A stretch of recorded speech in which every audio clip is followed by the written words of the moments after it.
just like that, welcome back to another episode of Battle Time. We finna get into Tupac. I've never seen him on this show. This is the Robert Townsend show. I've only really seen like singers and stuff be on here. Like I seen Portrait, if you know who Portrait is. I've seen motherfucking H-Town on there. I've seen a few groups on there, but I've never seen Tupac on there. So we finna react and see what I don't even know he performing. Let's see what's up though.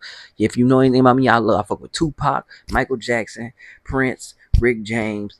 Bobby Brown is my nigga, the epitome of entertainment in the 80s at a point in time. Niggas just don't want to give him his credit, but we gonna see what's up. Tupac in the house. We get around and around. We'll be right back after this word from our sponsor.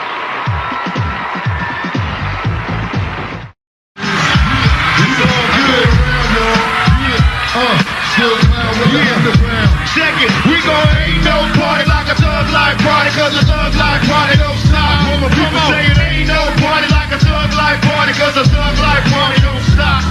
Say it ain't no party like a thug life party, cause a thug life party don't stop. It don't stop. Ain't no party like a thug life party, cause a thug life party don't stop. Yo, Stretch, represent last summer over party in Uptown. Yeah, G's in the Queens bound. Keep motion in, hit it from the back and then chop it off quick at them off to try to get a friend. You can't run on the toughness, the ruggedness, the getting down, getting around. The ladies loving this. List the number of positions you wish at your own risk.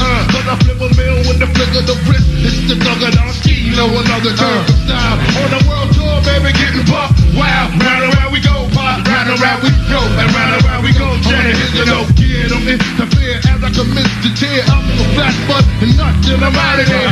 So don't think the commitment when you with me and don't frown, cause yo, I get around. Ain't no party like a thug life party, cause a thug. If anybody know who that is, that's Stretch, okay? If you know who Stretch is, you know he possibly set Tupac up. A lot of people might feel differently. I feel like he did, because when you hear Stretch speak on Tupac after the incident, he spoke on him in like a hating ass way to me. Which is funny to me because I always see Tupac bigging him up, putting him on shit and putting him in spaces he ain't even supposed to fucking be in. Because his group wasn't even all that. And he was a dope producer though, but as an artist, as a rapper, he wasn't really all that. The Live Squad was not all of that. They was cool, but they wasn't Pac. It wasn't nobody like major that I'd be like, yo, them niggas saw it. Like, he did that song for Nas and everything, Taking in Blood. And he did shit for Tupac and all of that, but he didn't do this beat. You know what I'm saying? And I didn't even know he did a verse for this. So this is new to me, but it's just funny to me to see him there and to see Tupac as per usual bigging the niggas up around him. But Tupac was that type of nigga if you know his story for real. And it's just funny to see his own niggas that he put up on certain stages and certain levels that they wasn't even supposed to be on.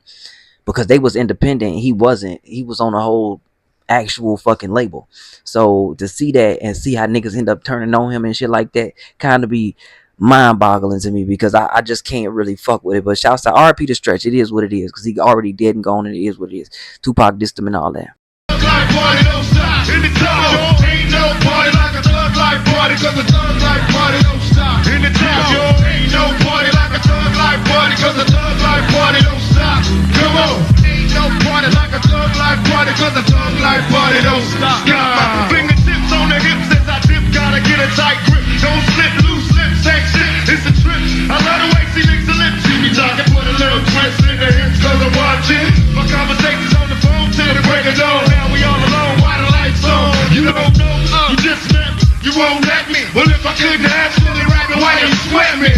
It's a lot of real cheese doing time, cause the groupie bit the truth control the lies. You picked the wrong guy, baby, if you're too fly, need to hit the door. Search for a new guy, cause I only got one night town, break out of the clown. Baby, are you down? I get a ain't no party like a thug life party, cause a thug life party don't stop. It don't stop. Ain't no party like a thug life party, cause a thug life party don't stop. I say it ain't no party like a thug life party, cause a thug life party don't stop. It don't stop. Ain't no party like a thug life party, cause a thug life party don't stop. It don't stop. Tupac on the 93, 94, Tupac! Here we go. Give it up, give it up, give it up. Tupac in the house. We get around and around. We'll be right back after this word from our sponsor.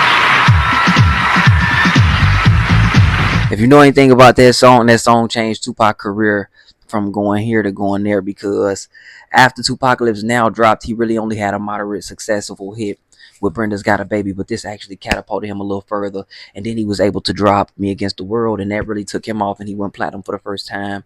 And he did that behind bars. Then you get into All Eyes on Me and all of that, because people really sleep on Tupac's first album to me, and they really be sleep on his second album because they only hear I Get Around. They only hear I Get Around, and that's all they hear. Or they hear Keep Your Head Up, and that's it. When I Get Around came out, that changed a lot. And then Keep Your Head Up came, that changed a lot for him. So one of my favorite songs off this album is called Holla If You Hear Me. We might fuck around and go through that. But shouts out to Tupac. Rest in peace to this legend, man. It's so sad that we lost this man at 25 years old. He didn't even get to see any real parts of his life just yet. Shit was just starting to get real for him, and he was just starting to get to that status where he was about to start becoming a legend while he was still alive, and he was already making them climbs in them chart ways.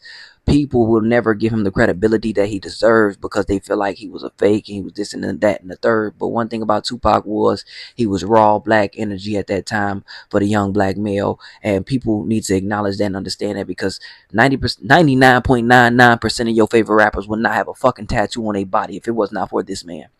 Would not be acceptable for you to be having them piercings if it was not for this man, for real. I mean, it was some niggas back then, but they didn't make it look cool like how Pac made it look cool for niggas to be having certain shit. The bandana trend, all that shit that LA do to this day. This is the first nigga to bring Timberlands to LA, real talk. Bringing Bally's out there. Like, they don't wear that shit, nigga. They don't know nothing about that shit. He brought being a Don to LA. That wasn't the thing back then, nigga.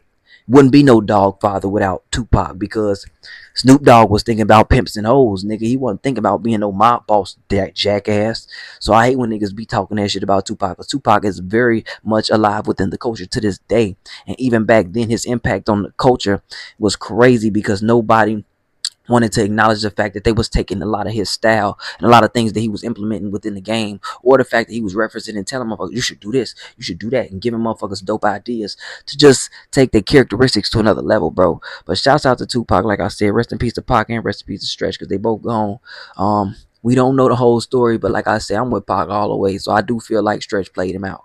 And then when you go doing your history and your research, you start to see Stretch was offered some drug money and some drugs and some other shit.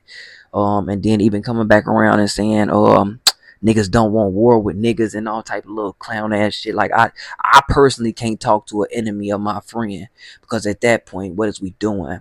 And if you bring something like that to me, I would take it as a threat personally, because I hang with this nigga. I'm with this nigga almost every day, which is in Stretch case was the fact with Pac, because they was always together. Who you think produced so much pain for Pac? Who do you think? Man, come on now. I could go on and on for days with this situation, but y'all let me know what y'all think. Like, subscribe. Peace. I'm out. This was dope. This was dope to see Robert Townsend do something different than R&B and actually use Tupac around the time where he was just starting to gain a lot of controversy and fighting with the Hughes brothers and all that. This is kind of around that time pretty much. Y'all let me know what y'all think. I'm out. Peace. These hoes be perping. OG told me, but